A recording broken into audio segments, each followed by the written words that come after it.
Hello, everyone. I hope today you actually had a good day. Today, I'm still bringing you more information as I tour the eastern shore of Virginia. Come on and follow me as I tour my home, the lovely eastern shore of Virginia. And I have been visiting different sites, different little towns on the eastern shore, just to bring you all some history. And believe it or not, some things I'm learning myself. History is an amazing thing.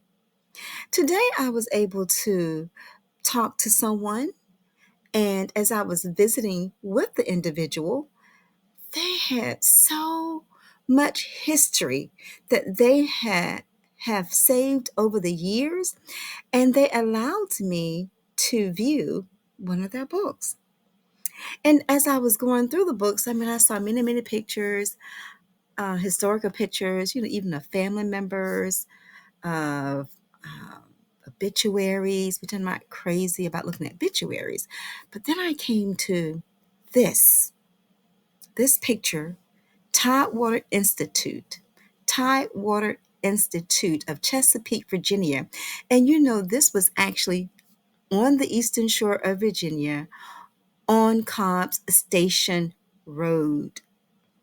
And this was a higher education building for the African Americans here on the Eastern Shore.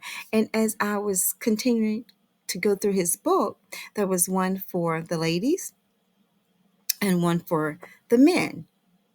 My next slide is I'm going to read this from the historical marker. I did get this from the internet because I wanted to be able to tell you exactly what this school was. Okay. And I have it in quotations. As you know, this is not my word. And I have the link on the first slide. Tidewater Institute was incorporated in 1903 with the stated purpose of establishing an industrial, academic, collegiate, and seminary boarding school for the education of Black youth. Founded by the Reverend George E. Reed and supported by the Northampton and Accomack Baptist Association, the Institute attracted students from both Virginia and other Atlantic seaboard states. For 28 years, the school was dedicated to the education and the molding of lives of young Black men and women of Virginia's Eastern Shore. Amazing. I had no idea. Did you? History is an amazing thing. Here's another picture of this school.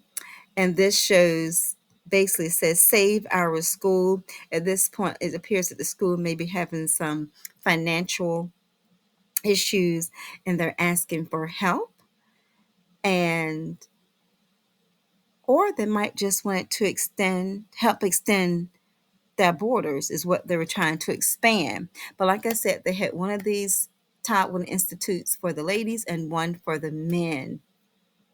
It's not there today.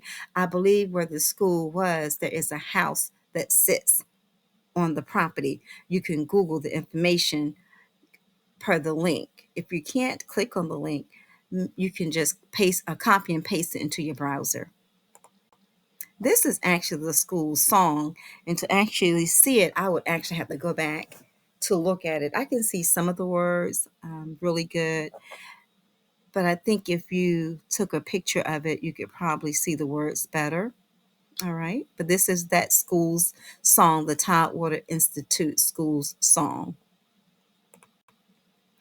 This lady here, this beautiful lady right here, her name is Irene Patterson. I consider her a part of my history because she was my elementary school teacher. Miss Patterson was one of the nicest, the most educated people that I knew. As a young child, I loved Miss Patterson. Miss Patterson was very kind. She never yelled at her students. And even if we were wrong, she spoke to us in a gentle manner. I will never forget Irene Patterson. Now, I wouldn't call her Irene Patterson. It is Mrs. Irene Patterson. She was very, very beautiful, and she helped shape me to be the person I am today. Now, look at this. Did you all know? The brick houses came from, Hare Valley. They had plenty of land in the Hare Valley area. I believe the brick houses today still have their family cemetery. I know they used to own a cleaners in Exmoor, Virginia. They may have owned one somewhere else too. I never knew that they had a bank. How many baby boomers on the Eastern Shore knew that the brick house family had a banking company? I did not know that.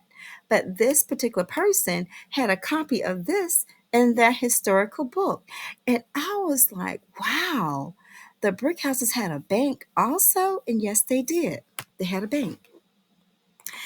Now, this, I actually should have had this with my slides for the school. This is a check written to the Tidewater Institute, and this was probably the monthly fee. When I looked at the registration to register for the school, it was $7. $7. Can you imagine us paying $7 today to get into college? $7. $7. I can't even imagine just paying $7 just to register for school. Student loans alone will kill you.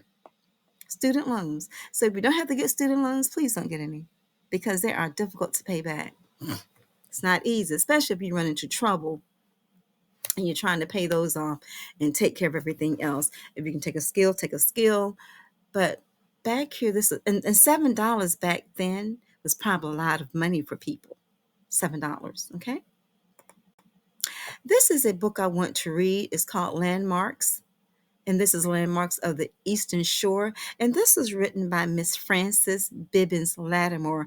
I remember Miss Lattimore. I have not read this book. For those who have read it, I understand it is a very educational book in which we can learn some of the landmarks on the Eastern Shore, because Miss Lattimore took her time and she researched and she was able to write this book. If you actually go to the courthouse and ask them to teach you how to research the database, they will do that also. So you can learn some of the history. You probably can learn some of the history of your family. And the one thing that really does concern me, you remember one time there was a lady here on the Eastern Shore. I haven't heard anything else about her. That she said, because there were a lot of Indians here on the Eastern Shore. Let me say, not Indians, but Native Americans here on the Eastern Shore of Virginia. And yes, some of the land they did sell. However, I'm not sure if they sold all of their land. But there was a lady here who said she was part of the Native Americans that was here, and that some businesses were sitting on her land, on their land. It was her family's land, and she could probably go back and do the research. And you have to think about that, because people lost land. They really did. It's possible that she's telling the truth. However, in this day and time, it still has to be proven, because a lot of land was lost. A lot of land, well, we can't say the land was lost because the land didn't go anywhere, but I mean, a lot of people lost their land. How? I'm not sure. However, this lady said that there are some businesses that's on her property. And I have to think and wonder that maybe, just maybe, she's right. However, the research has to be done to prove that she is right. Now, this was a old newspaper that he had, and he was pointing out to me. He said, "You see that?" And I said, "Yes, it is." Well, I don't see it now because I don't have my glasses on, but I believe that is 1875. Looks like it could have been March 30th, 1875. This paper. Look at the price. The price for this paper was $3 a year. That was probably a lot of money back in 1875. Okay?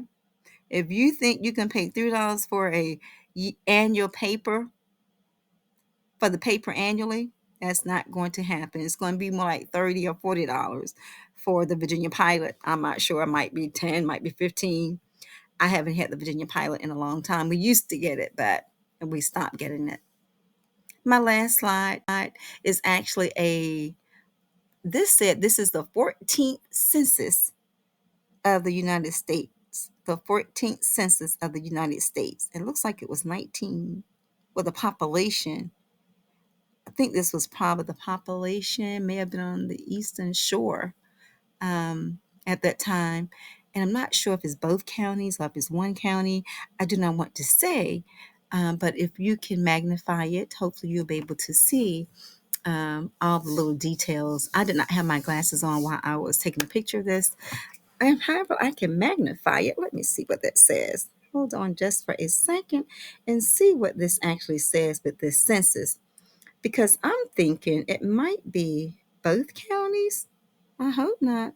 Because you know what? Accomack County, well, of course we knew this. Accomack County is actually larger than Northampton County. And of course it would have more people because it has more land mass. Northampton County is smaller and we have a smaller population. Now, did you all know that the county, Northampton and Accomack, was actually one county at one point in time? But it was split into, or changed into, or split into Northampton County and Accomack County. So that changed over time. So let's see if I can see this.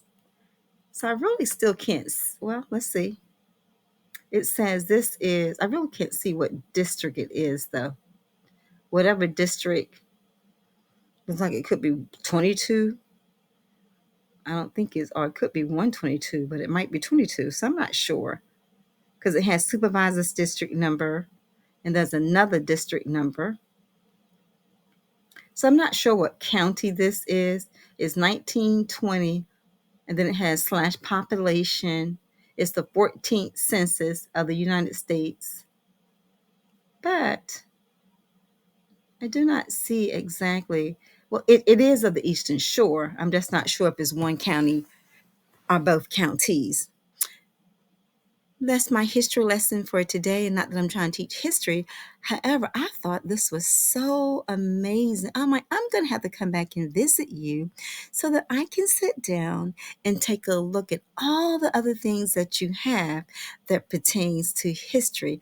Because when you look back and you have someone in front of you who knows the history, who has lived the history and able to tell you about the things that happened, as we say back in the day, it is so amazing.